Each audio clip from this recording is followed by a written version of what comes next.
ஒரு ஸ்டான்ஸ் மட்டும் பாடிட்டு நான் செய்தி நேராக கலந்து போகிறேன். ஆறுதலின் தெய்வமே, உம்முடைய திரு சமூகம் எவ்வளவு இன்பமானது.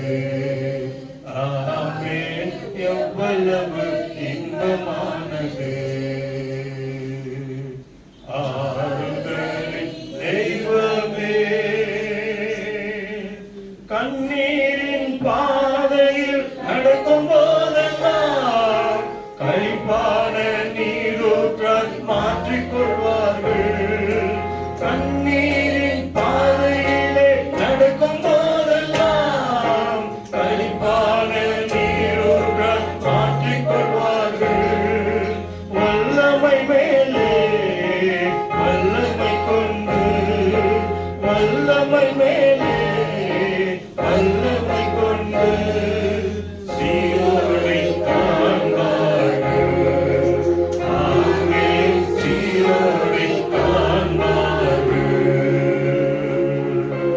ஆறுதலின் தெய்வமே, உம்முடைய திரு சமூகம் எவ்வளவு இன்பமானது.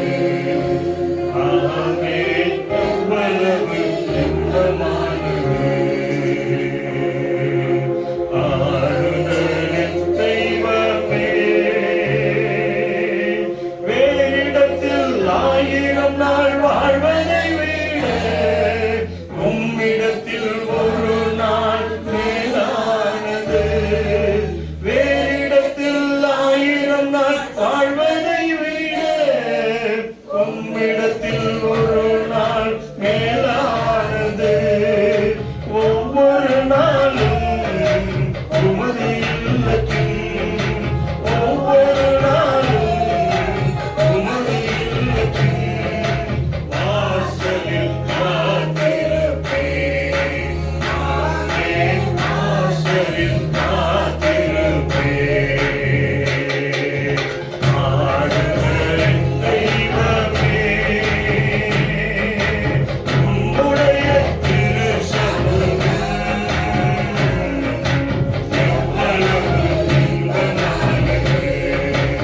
ஆமென், எவ்வளவு இன்பமானது. ஆறுதலின் தெய்வமே. Praise the Lord.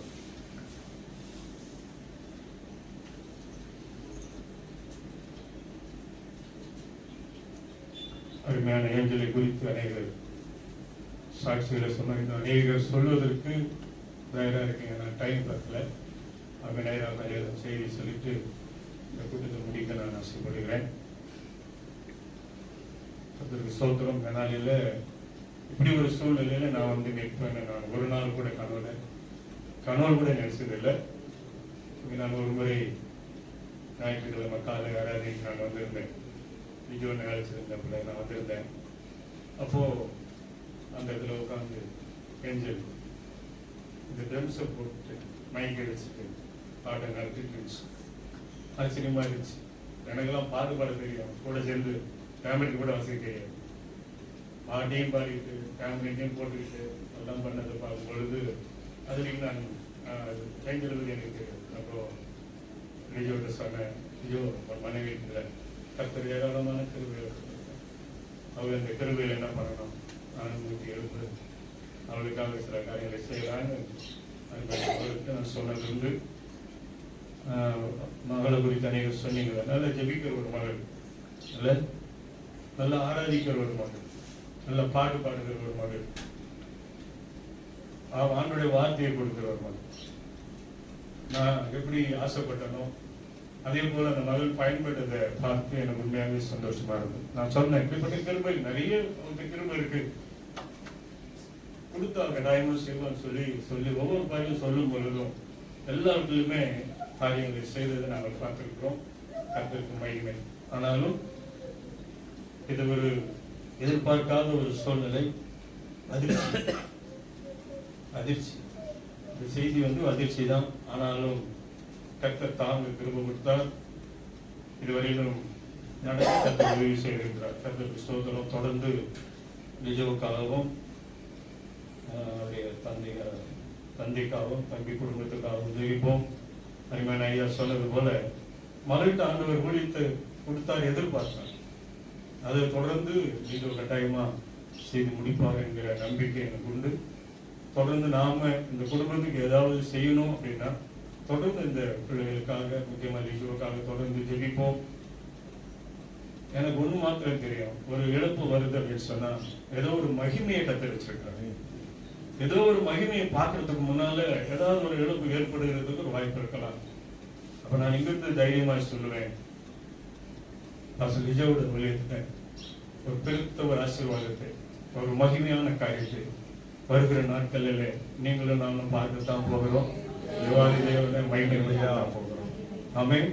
எனக்கு ஒரு சித்தம் இல்லாமல் ஆண்டவர் எந்த ஒரு காரியத்தையுமே செய்யறது இல்லை. பாருங்க, ஒரு மனுஷனையும் அவர் இணைக்கிறாருன்னா ஒரு திட்டத்தோட தான் இணைக்கிறார். இந்த பிள்ளைகளை இணைச்சதுக்கு ஒரு காரணம் உண்டு, ஒரு நாள் ஓட வச்சதுக்கு ஒரு காரணம் உண்டு, மகளை எடுத்ததுக்கும் ஒரு காரணம் உண்டு. எல்லாவற்றுக்குமே ஒரு காரணம் இருக்கும். அது இப்போ புரியினாலும் வருகிற நாட்களிலே அதை புரிந்து கொள்ள கத்துக்கொள்ள செய்வார். நாளிலே என் மேல இந்த சீட்டு விழுந்து பொழுது அன்றுவரே என்ன பேசணும் நான் யோசித்துக் கொண்டு ஒரு பகுதி என் பகுதியிலே பட்டது. நாம் அநேக நேரங்கள் அதை கேட்டதுதான். 1 தெசலோனிக்கர் புஸ்தகம் 4வது அதிகாரம் 13 to 18 வசனங்களை நான் வாசிக்கிறேன். 1 தெசலோனிக்கர் 4 13 to 18. அன்றியும் சகோதரரே, நித்திரை அடைந்தவர்கள் நிமித்தம் நீங்கள் நம்பிக்கையற்றவர்களான மற்றவர்களைப் போல துக்கித்து அறிவில்லாதிருக்க எனக்கு மனதில்லை. இயேசுவானவர் மரித்து பின்பு எழுந்திருந்தார் என்று விசுவாசிக்கிறோமே, அப்படியே இயேசுவுக்குள் நித்திரை அடைந்தவர்களையும் தேவன் அவரோடு கூட கொண்டு வருவார். கர்த்தருடைய வார்த்தையை முன்னிட்டு நாங்கள் உங்களுக்கு சொல்கிறதாவது, கர்த்தருடைய வருகை மட்டும் உயிரோடு இருக்கும் நாம் நித்திரை அடைந்தவர்களுக்கு முந்திக் கொள்வதில்லை. ஏனெனில் கர்த்தர் தாமே ஆரவாரத்தோடும் பிரதான தூதனுடைய சத்தத்தோடும் தேவ எக்காலத்தோடும் வானத்திலிருந்து இறங்கி வருவார். அப்பொழுது கிறிஸ்துவுக்குள் மரித்தவர்கள் முதலாவது எழுந்திருப்பார்கள். பின்பு உயிரோடு இருக்கும் நாமும் கர்த்தருக்கு எதிர்கொண்டு போக மேகங்கள் மேல் அவர்களோட கூட ஆகாயத்தில் எடுத்துக் கொள்ளப்பட்டு இவ்விதமாய் எப்பொழுதும் கர்த்தருடனே கூட இருப்போம். ஆகையால் இந்த வார்த்தைகளினாலே நீங்கள் ஒருவரை ஒருவர் கேட்குங்கள். பரிசுத்த பவுல் தெசலோனிக்க சபைக்கு எழுதும் பொழுது இதை எழுதினதை இந்த நாளிலே நம்முடைய ஆறுதலுக்கு என்று இந்த வார்த்தைகளை நான் எடுத்துக்கொள்கிறேன். முதல் பகுதியே, நித்திரை அடைந்தவர்கள் நிமித்தம் நீங்கள் நம்பிக்கையற்றவர்களான மற்றவர்களைப் போல துக்கித்து அறிவில்லாதிருக்க எனக்கு மனதில்லை. மரணம் என்பது யாருக்கு ஏற்படும், எப்போ சம்பவிக்கும் தெரியாது.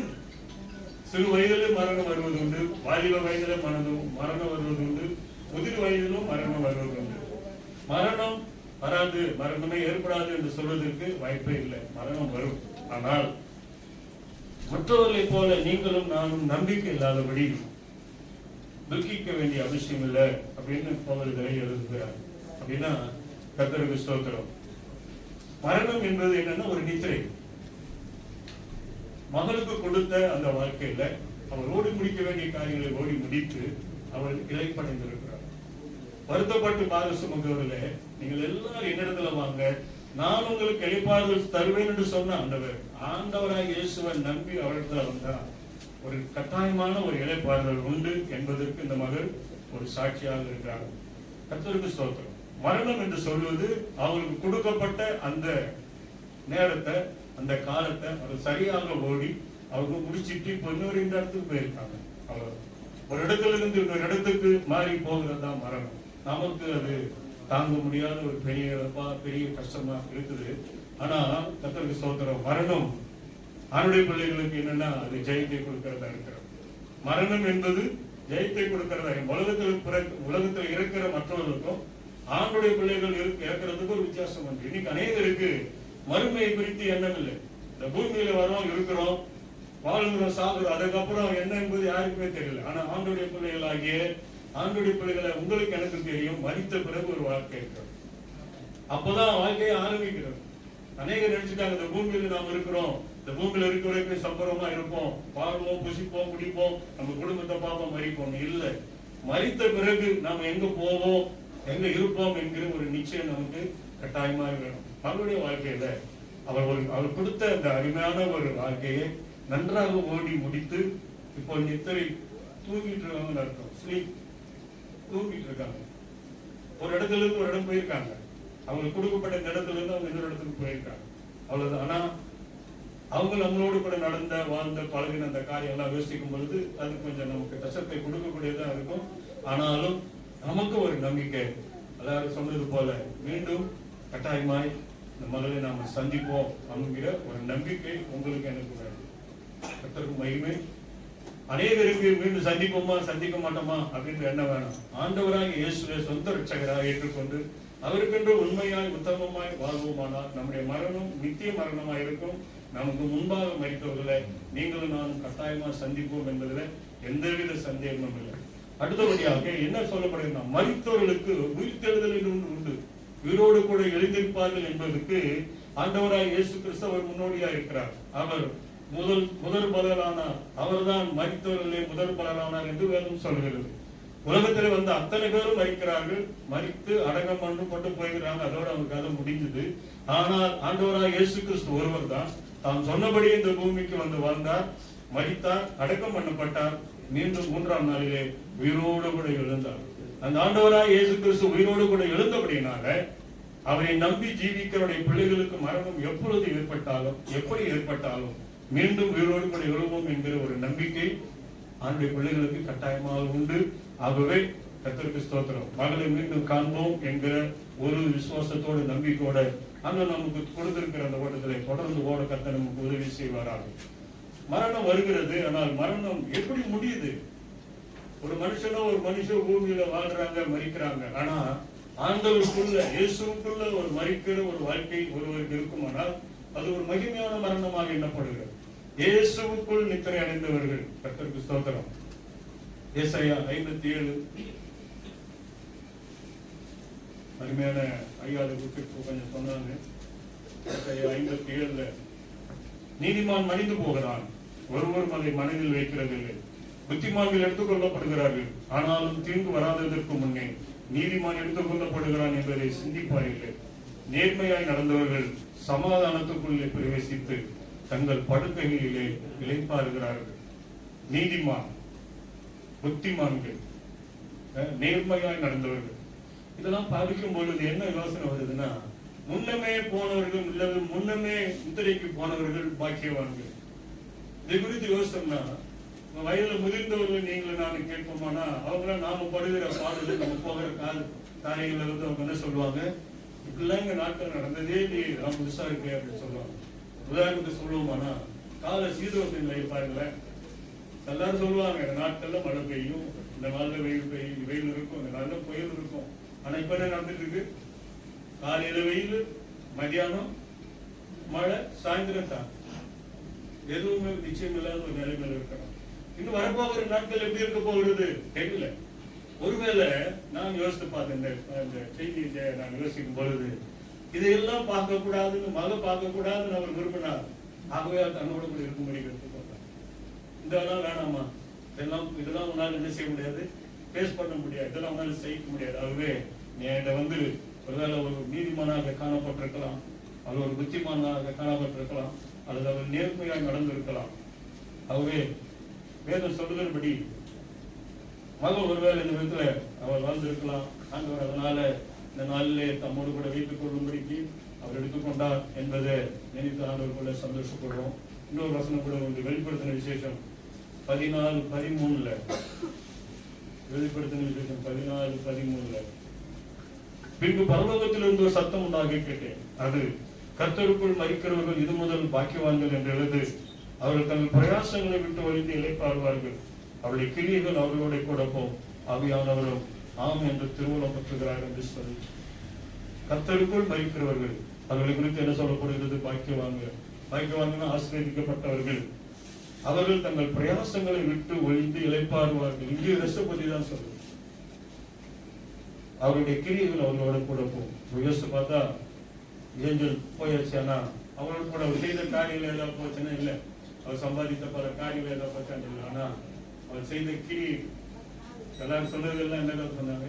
மகள் மூலமா நடக்கப்பட்ட கிரியைகள் சொன்னாங்க. அப்போ இதுல இருந்து நாம கற்றுக்கொள்ளுகிறது, தெரிந்து கொள்ள வேண்டியது என்னன்னா, இந்த பூமியில நீங்களும் நானும் வாழ போகிற நாட்கள் எவ்வளவோ தெரியாது.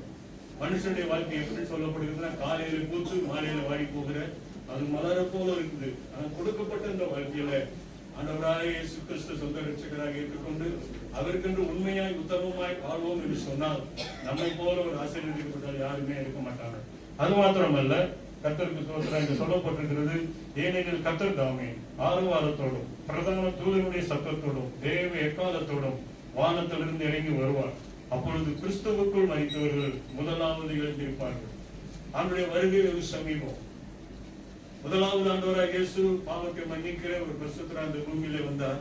மீண்டும் அவர் வரப்போகிறார். அந்த வருகை அவருடைய பிள்ளைகளுக்கு என்று ஒரு ரகசியமாக இருக்கும். அது எங்க வருகை இருக்கும்னா மத்திய ஆகாயத்துல இருக்கும். அப்போ கிறிஸ்துவுக்குள்ள முன்னால மரித்தது யாரோ அவர்கள் முதலாவது எழுந்திருப்பாங்க. ஒருவேளை நீங்களும் நான் உயிரோடு இருந்தா என்ன செய்வோமா? கர்த்தருக்கு ஸ்தோத்திரம், அவர்களை நாம பார்ப்போம். கர்த்தருக்கு நன்றி. கிறிஸ்துவுக்குள் மரித்தவர்கள் முதலாவது எழுந்திருப்பார்கள். பின் உயிரோடு இருக்கும் நாமும் கர்த்தருக்கு எதிர்கொண்டு போக மேகங்கள் மேல் அவர்களோட கூட ஆகாயத்திலே எடுத்துக் கொள்ளப்பட்டு இவ்விதமாய் எப்பொழுதும் கர்த்தருடைய கூட இருப்போம். இந்த பூமியை விட்டு போவதற்கு கொஞ்சம் கஷ்டமான ஒரு காரியமா இருந்தாலும் பூமியை விட்டு போனா எங்கதான் இருப்போம்? அவரோட கூட தான் இருப்போம். இன்னைக்கு என்ன ஒரே ஒரு ஆறுதல், ஒரே ஒரு தேர்தல் தான்.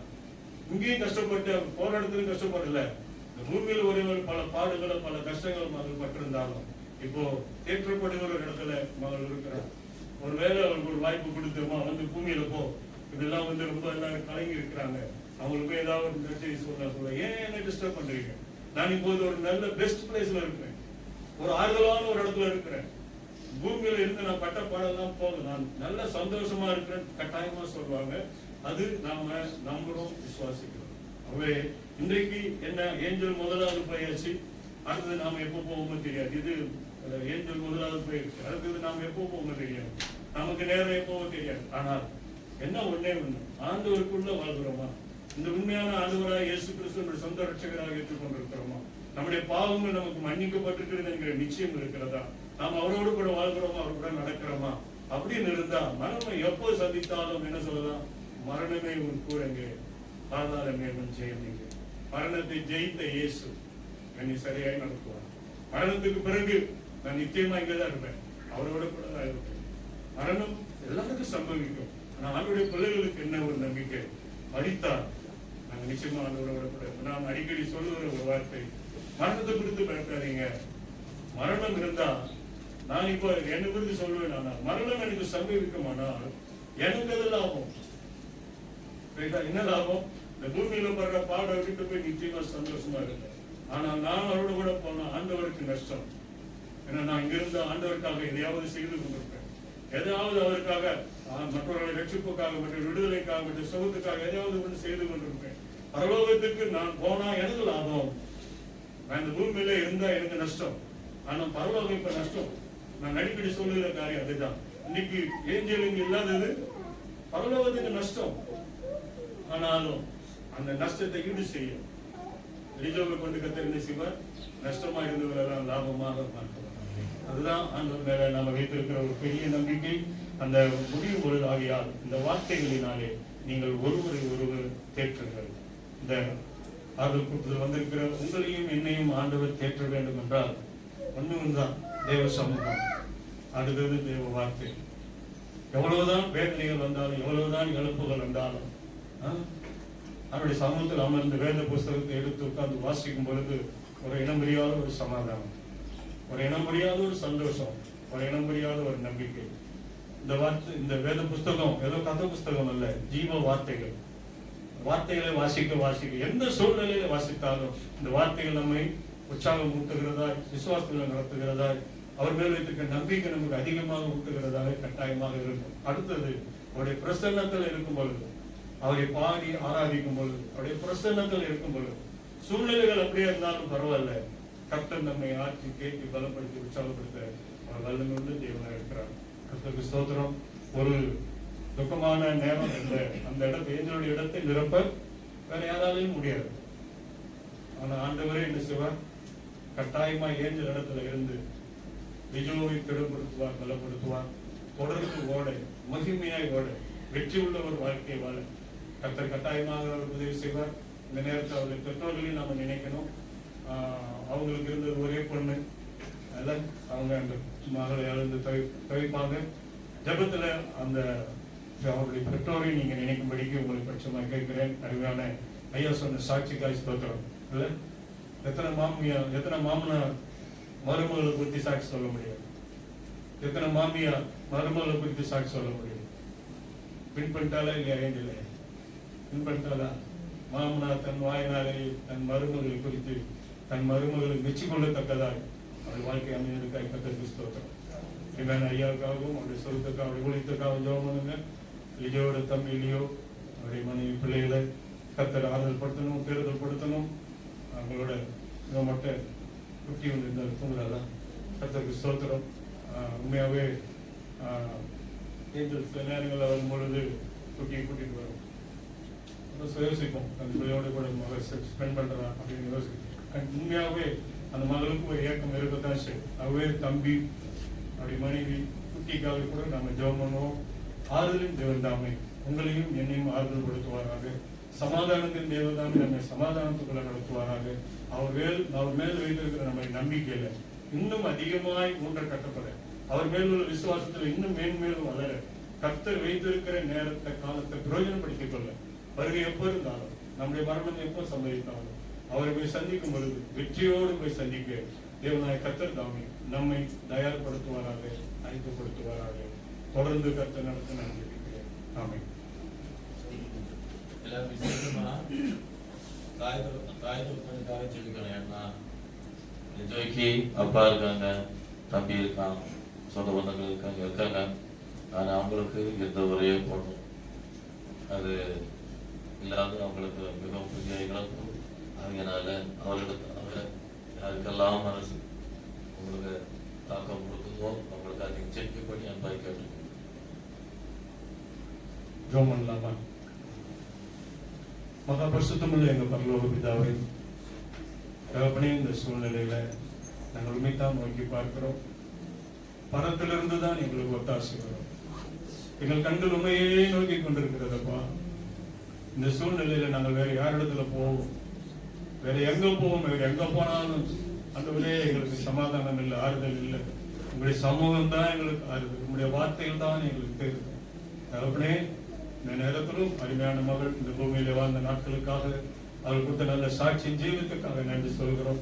நீர் பிரியப்பட்டு நீர் எடுத்துக்கொண்டீர். அதை ஏன் என்று கேட்பதற்கு எனக்கு உரிமை இல்லை. ஆனாலும் அந்தவரே சகோதரர் அந்தவரே லிஜோவை ஸ்திரப்படுத்தும், பலப்படுத்தும். இப்பொழுது இருக்கிறதை பார்க்கலாம். இன்னும் 1000 அடி அந்தவரே அவருடைய ஊழியத்துல பலத்த அறுவடைகளை பார்க்க அந்தவரே உங்களுக்கு நன்றி சொல்ல மகன் நீங்க ஸ்திரப்படுத்துங்க, பலப்படுத்துங்க, பாதுகாத்துக் கொள்ளுங்க. அந்தவரை அதே போல ஏஞ்சலுடைய தகப்பனையும் தாயும் நாங்கள் நினைக்கிறோம். ஐயா சொன்னது போல ஒரே மகள், செல்ல மகள், அது எழுந்து தவிக்கிற அந்த தகப்பனையும் தாயும் தேவன் நாயை கர்த்தர் தாமே ஆறுதல் படுத்தும், தேர்தல் படுத்தும், தைரியப்படுத்தும். அப்பா தைரியப்படுத்தும். அருமையான ஐயாவே கர்த்தருடைய கரத்துல கொடுக்கிறோம். நல்ல சுகத்தை கொடும். அவங்களுக்கு வைத்திருக்கிற ஊழியத்தை தொடர்ந்து ஓட கருவசி அந்த லியோக்காக மனைவி குட்டி பிள்ளைக்காக நாங்கள் ஜெபிக்கிறோம். விசேஷக்கரம் அந்த குடும்பத்தோடு கூட இருக்கட்டும். தகப்பனி வந்திருக்கிற ஒவ்வொருவரையும் இந்த நாமத்தினாலே ஆசீர்வதிக்கிறோம். எப்படி நிச்சயத்தை குறித்ததான ஒரு நம்பிக்கை, உண்மையில் உள்ள நம்பிக்கை அன்றைய மகளுடைய வாழ்க்கை மூலமா இன்னும் நாங்கள் விருதியை பெற்றுக்கொள்ள கர்த்தர் ஒரு வாய்ப்பை கொடுத்ததற்காக நன்றி. ஆறுதலின் தேவன், சமாதானத்தின் தேவன் தான் எங்களோட கூட இருந்து நீங்க வழிநடத்தபடியா ஜெபிக்கிறோம். எல்லா துதிக்கான மகிமை உங்களுக்கே செலுத்தும். இயேசு மகாராஜாவை நாமத்தை ஜெபிக்கிறோம். ஜெபம் கேளும் நல்ல பிதா. ஆமென்.